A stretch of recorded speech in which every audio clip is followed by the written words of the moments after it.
పాలకూర ఫ్రై చేస్తాం ఇప్పుడు. వేస్ట్ చేయకు. చూపిస్తున్నావా పాలకూర? పాలకు వస్తా రేపు మా ఇంటికి 10 రూపాయల గ్లాస్. మరి పాలకూర అంటున్నా. ఇప్పుడు ఇలా పాలు కూర మొత్తం కలిపి పాలకూర వచ్చింది. మరి పాలు మళ్ళీ చెప్పు.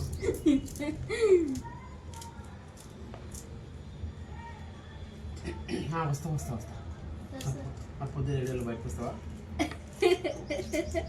7 గంటలకు బయటకు వాకింగ్ పోదా. పాలకూర కట్ చేయడం అయిపోయింది. కిచెన్ దగ్గరకు వచ్చినాం. ఇప్పుడు పాలకూర రెసిపీ చూద్దాం. ఓకేనా? అంటే నువ్వు వండుతా. ఓకే, ఈరోజు దుర్గేష్ పాలకూర ఫ్రై చేస్తున్నాడు. ఎట్లా చేస్తాడో చూద్దాం, మనం చేద్దాం. ఓకే, ఈరోజు దుర్గేష్ పాలకూర ఫ్రై చేస్తున్నాడు. ఎట్లా చేస్తాడో చూద్దాం, మనం చేద్దాం. ఇప్పటిదాకా పాలకూర చేస్తాను అన్నాడు కదా, ఇప్పుడు చేయడంట. ఇట్లా పని రాని వాళ్ళు ఇట్లా ఉంటారు అనమాట. ఇప్పుడు మనం చేసి చూపిద్దాం పని ఎట్లనో. సరేనా? మొత్తం కూరలు ఇప్పుడు చూడండి, ఈడొక పుండు అయింది. దాన్ని పట్టుకొని ఎప్పటికీ ఇట్లా ఇట్లా ఇట్లా అంటాడు. అది ఇంత ఉంటే ఇంత పెద్దగా చేసుకుంటాడు. ఏదో ఒకటి బ్లూటూత్ ఇది ఉంది కదా, నేను మాట్లాడుతున్నా, మధ్యలోకి రాగానే ఏదో ఒకటి మాట్లాడేసరికి తీసేస్తుండి, ఆఫ్ చేసేస్తుంది కదా.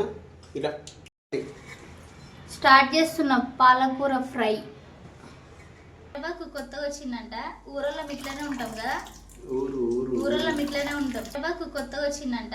ఊరల్లో ఇట్లనే ఉంటాం కదా, ఊరల్లో ఇట్లనే ఉంటాం. అది నాకు తెలియదు. జోగుపేట్ జాతర సినిమా ఎంత మంది జీలకర్ర మాడిపోతుంది ఇట్లా మాట్లాడితే.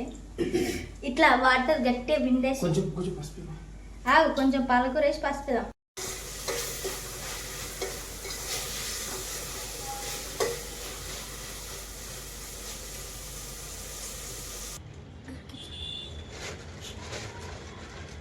పాలకూర అయింది. కొద్దిగా ఈరోజు మా దుర్గేష్ ఫ్రీగా ఉండు కాబట్టి పాలకూర ఫ్రై చేసిన కదా. మళ్ళీ మా దుర్గేష్ ఖాళీ ఉన్నప్పుడు మళ్ళీ ఇంకో వీడియోతోనే మేము ముందుకు వస్తాం. బాయ్.